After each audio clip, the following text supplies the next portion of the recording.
বিশ্ব ভ্রমণে বের হয়েছে 2025 চ্যাম্পিয়ন্স ট্রফি। সেই ধারাবাহিকতায় ঢাকায় এসে পৌঁছেছে এই টুর্নামেন্টের শিরোপা।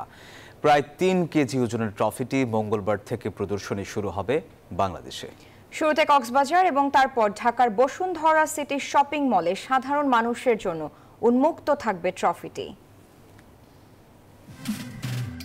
অবশেষে আবারও মাঠে গড়াচ্ছে আইসিসি চ্যাম্পিয়ন্স ট্রফি।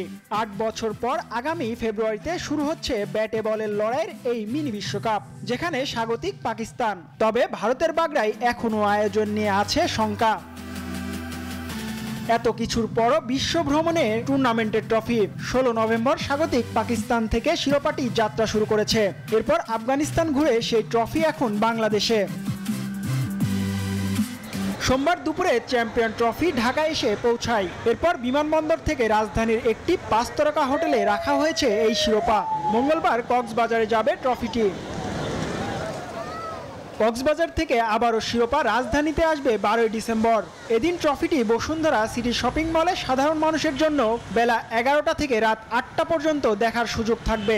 এরপর শেষ দিন 13 ডিসেম্বর শিরোপাটি হোম অফ ক্রিকেট মিরপুরে যাবে। সেখানে জাতীয় দলের ক্রিকেটারদের সঙ্গে ফটো সেশন হবে। বেলা 11টা থেকে 3টা পর্যন্ত মিরপুরে থাকা ট্রফিটির সঙ্গে ছবি তুলতে পারবে সাংবাদিকরা। চ্যাম্পিয়ন্স ট্রফি বাংলাদেশ ছাড়বে 13 ডিসেম্বর। আইসিসি চ্যাম্পিয়ন্স ট্রফির পরের গন্তব্য হবে দক্ষিণ আফ্রিকা। জিহাদ আল হাসান, নিউজ 24।